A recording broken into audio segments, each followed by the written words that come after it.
Welcome to Performance Upgrades. I'm your host, Dave Moss. This show is brought to you by sportbikewrench.com. Performance parts and professional advice. Well, what we have here is a bike we rescued.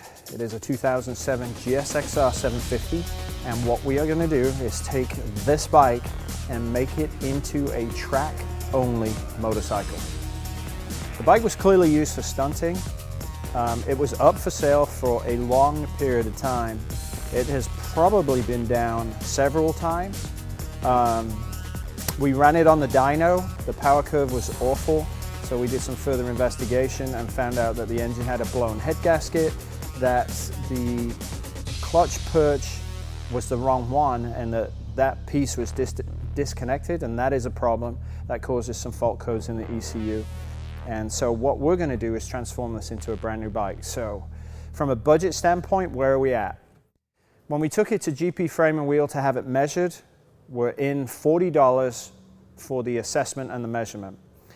With the engine being torn apart and fixed and a new head gasket, the valves redone, valve clearances checked and reset, we're in at $600. At this point, that is all that we have got into this bike other than the purchase price, which was very cheap at $2,000. So we're under $3,000 currently. We want to make this a purpose-built track-only bike. So we're going to see what it's going to cost us in real terms to build this bike. And as we go through each piece, we'll tell you what that is. All right, now what we've got to do is figure out what we are going to do with this motorcycle. What can we keep? What are we missing? What do we need? One, this is street bodywork. The windshield's been painted. This bodywork is of no use to us at all at the track. It's gone. We need track bodywork. Stock rear sets, we're going to remove those and replace them with aftermarket rear sets. Our 60-tooth rear sprocket will absolutely not work at the track, so we're going to re-gear it and put a different gearing combination and chain on. We're going to remove the handlebars and go to aftermarket clip-ons. We're going to use aftermarket grips and probably get some aftermarket levers as well. So we've got a lot to do in a short period of time. So let's get to it. Let's take a look at what's obviously missing. We're missing the tank shroud here that covers this piece. We're also missing the seat bolt here. So that's the first two items on the clipboard.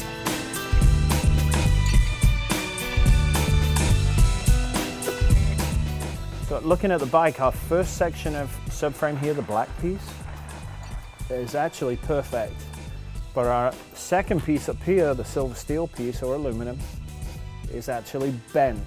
So we need to replace this. And we'll give you a camera shot from the back and you can see it's pretty severely tilted.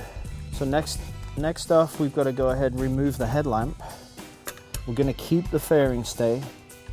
We don't want to get rid of that because obviously we're going to keep the gate, the instrument cluster. The wiring's all been butchered in the back and the front, so we're going to have to see, once we get this out, will it disconnect from the main harness without too many problems. So we are out.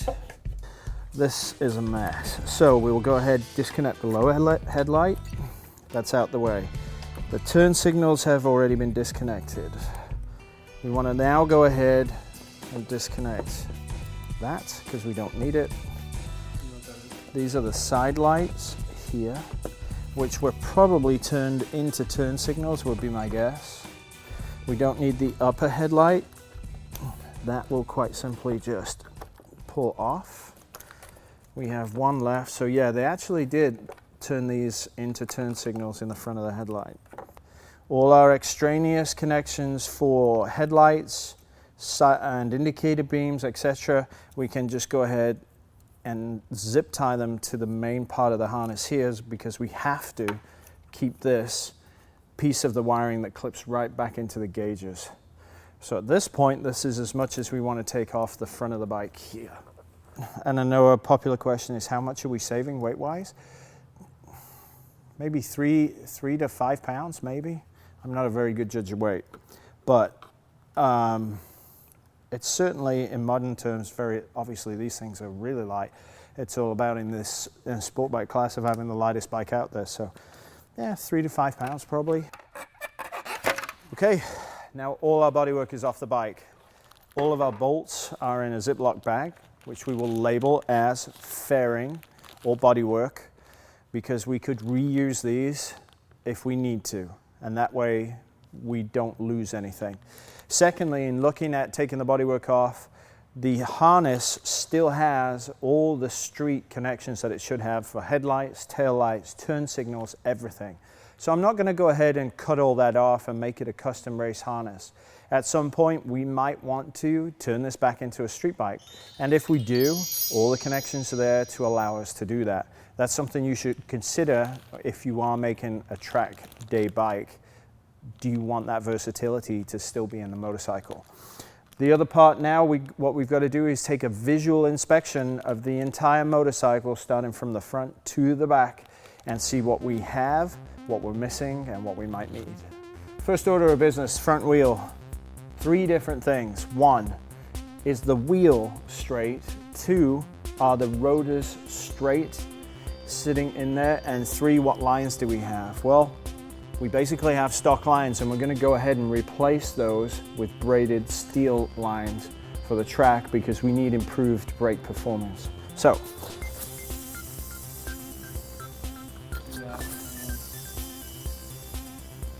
there's maybe a very slight wobble in it, maybe, but that's not bad. Both rotors are dead straight, so there's no problems there at all in terms of if we get on the brakes pulsing because the rotor's warped. Both of those are absolutely dead on, so that's great. The next thing we're looking at is our catch tank. We see here that it's covered in duct tape. It should have a proper rubber bung that covers this. We know that the engine had a blown head gasket, so it was boiling over. So rather than fix the problem, duct tape was shoved over the top of this to stop it leaking. We have fixed the engine, there is a new head gasket, everything's done. So all we need to do is go ahead, pull this duct tape off, put the proper cap on. Looking at the bike, we look down and the triple clamps, everything seems to line up okay, but our handlebars are in completely different positions. This bar comes back and is bent downwards, so we need to replace these clip-ons. Otherwise we'll be riding around the track like this, and that will not work. So clip-ons have to go, and we'll make note of that. And because the clip-ons are going, we're going to put new grips on as well. Other point, the brake lever has been hit a few times and actually hammered flat, so it has no curvature to it. So the brake lever itself is going to have to be replaced.